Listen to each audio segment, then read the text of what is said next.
没有来到这里之前，他是一个自我封闭的一个状态，可能从小家庭原因就比较自卑，然后来到这里了之后，心情放松了许多。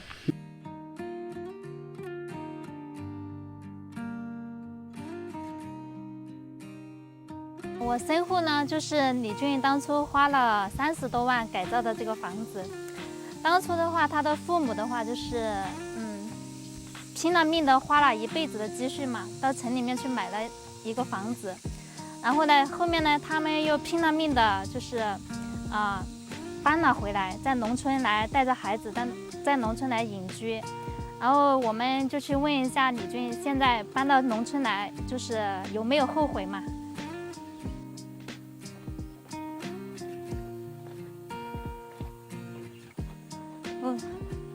这小门和我家可长得好像。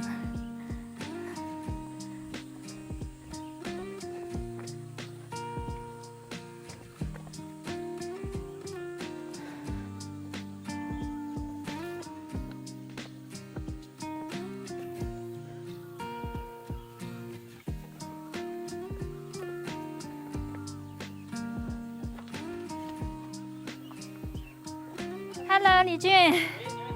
啊，我翻熟了。来一来嘛，还这么客气。哎呦，随便带一点。这么多菜。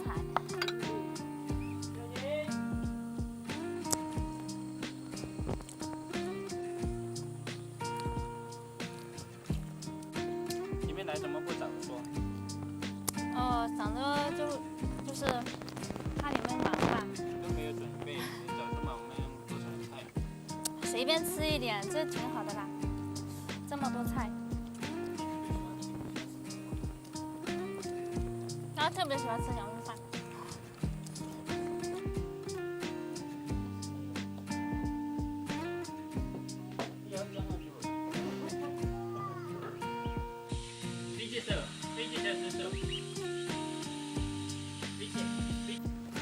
环境怎么样？环境特别好，山清水秀的。对，山清就是水不怎么充足吧。而且就是吃的这些菜啊哈，还有这些水果都特别好，就不用到外面去买。住在农村嘛，就得过这种自给自足的生活，必须得自己种菜，因为这里离城说远了也有点远，还是自己种菜方便一些。自己种菜的话也比较新鲜。你们这个房子当时是花了多少钱买的？算下来的话，大概是花了8万块钱。改造的话，反正这几年下来的话，也花了30多万了。哦，这上面是你们后面才改造的吗？对，上面这是后面改造的。下面就是当时就有的。对，下面它是以前就有的。如果说不改在上面的话，这个房子可能就塌了。以前是很破的。哦，木房子的话就是，如果说你不管它哈，年久失修了以后的话，它就容易烂得快。这里的风景还是不错。这下面这个菜地我们租了10年，就是200块钱一年。哦，这个菜地也是你们租了的？对，是租过来的。像那里的菜地就是买的，但是花了2000多块钱。像买那块地还是挺划算的。后面来的话，后面这些地他就不愿意卖了，但是卖就很贵。如果说买这块地的话，都要花10多万，所以说我们就直接租下来的。哦，就是平时的话种点小庄稼。对对对，因为在乡下必须得种点庄稼，不然太无聊了。对对对。每天看着自己种的蔬菜水果长大，也是一件幸福的事情。是的。成就感啊。对对对，每天带着小孩啊，小孩也可以来体验一下这种生活。现在的小孩在城里长大，连这些蔬菜都以为是机器生产出来的，要让他知道，蔬菜是怎么出来的，大米是怎么出来的。对，现在好多小孩都不知道。是的。让他从小在这种环境中长大的话，对的。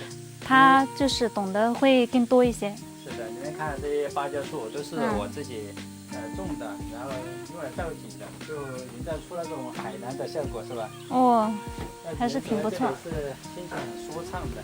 对对对，感觉就是那种曲径通幽的那种感觉。我们到他楼上去看一下楼上面啊。看看楼上面是什么样子。这种楼梯的话，就是比较危险。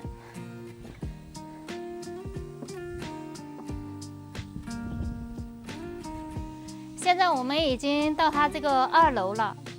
这个木房子的话，所有的工艺的话都是那个榫卯工艺、榫卯结构。你们看这些全部都是用木头这些给它加进去的木屑加进去。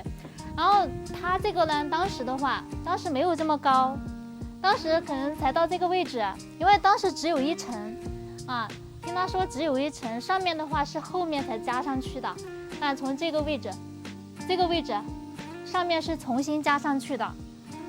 然后这一块从这个位置开始重新加的，看一下。然后现在重新加高了的话，这整个屋子的话就高出了1层。这上面还挺宽阔的，挺宽。到时候就是不知道他要在上面做个什么东西在上面哈。比较宽阔，看出去的话也是比较开阔。然后这后面的话就是后面也是没有人住的，然后都是荒废了的房屋哈。你看这边没有人住的话，它都全部就是没有人管理嘛，它就全部已经烂掉了，瓦片烂掉了，然后那个上面那个梁也断掉了，这样子。那边那户人家一样的都已经烂了。这个就是那种年久失修哈。木房子年久失修以后，它就成那种危房了。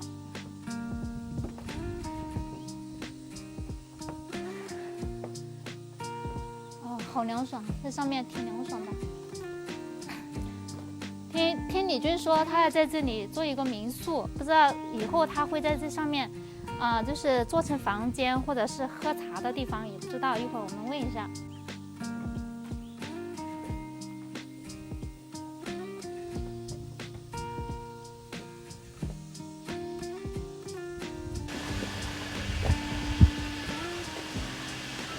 这边是他们厨房，平时他们煮饭的地方。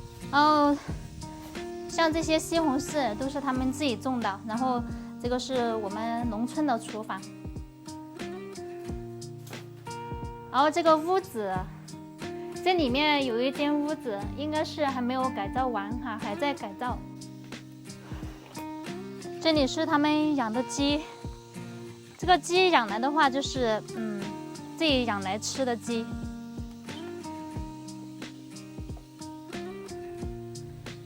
这个你们知道是啥吗？这个是我们农村的石磨，然后我们农村吃豆腐呀，或者吃什么粑粑呀，都是用这个石磨来给它推出来的那个东西，然后拿来做粑粑，然后做豆腐的。他们住在这个地方的话，水果也不用买，这上面这些石榴，看一下，这树上都挂满了石榴。在农村的话，蔬菜水果的话都是自给自足，就是吃的都是有机的，都不用到城里面去买。旁边还有西瓜，他们自己种的西瓜。这一片的话就是李军他们自己种的西瓜，看一下都结了好多小瓜了。给它翻一下。西瓜也是自己种，蔬菜也是自己种。哇，这里有一个大西瓜。然后旁边这些辣椒也是自己种的。旁边还有葱，边上有四季豆、西红柿，都挺好的。这一片瓜地的话，就够这个夏天吃了，吃都吃不完。这个地方是他家的院子，这个是我们农村的小番茄，叫小西红柿，拿来做红酸汤的。这边上这些就是他们自己栽种的那些小多肉植物。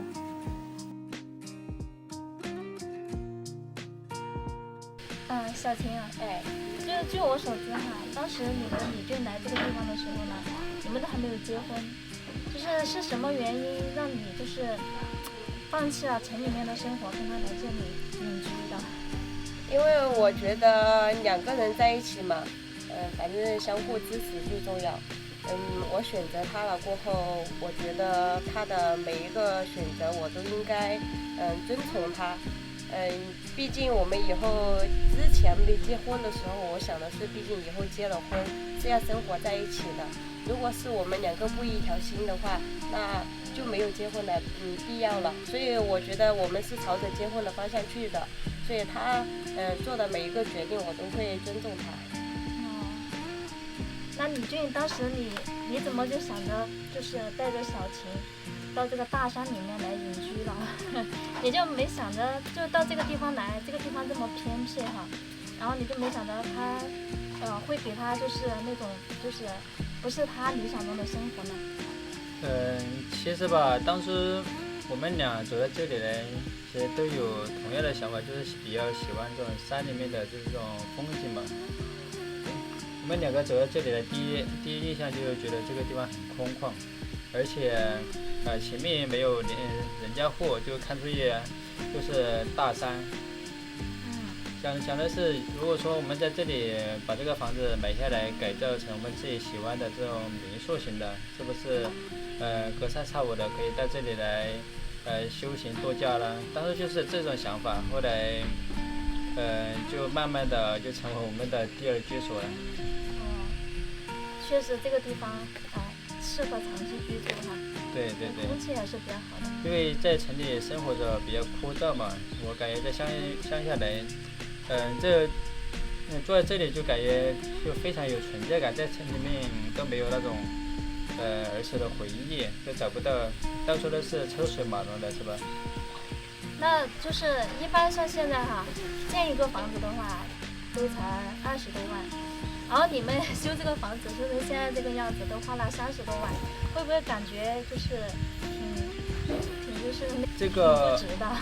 其实说不值，它确实不值，但是回想一下，因为主要的原因还是我们这里不通路造成的。因为其实修房子它花不了多少钱，主要是我们的人工成本很大，有很多材料都是人工成本都是超过材料的几倍的。人工来搬运是吧？对，如果说我们这个交通好的话，大概20万也能修成我们想要的样子。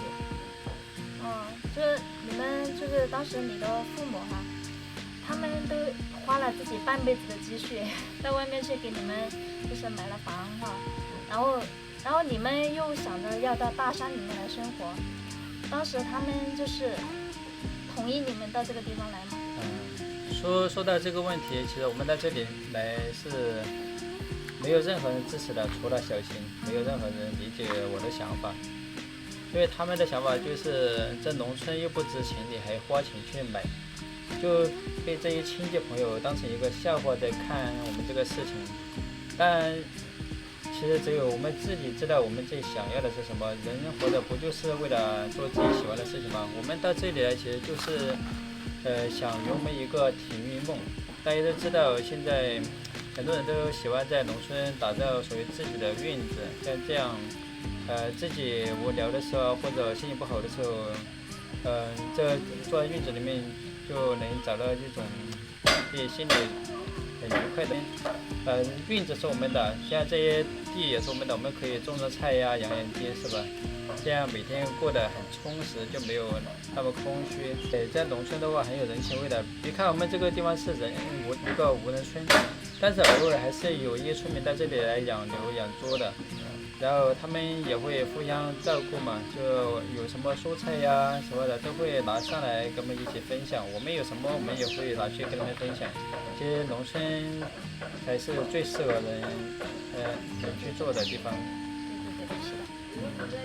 就是从当初没有结婚的时候是一个单身女孩嘛，然后跟到李军到这个地方来，到现在的话已经是2个小孩子的妈妈了，就自己业余变化嘛，然后其他的话，还是在比起城市来说，还是身心达到了一些放松的。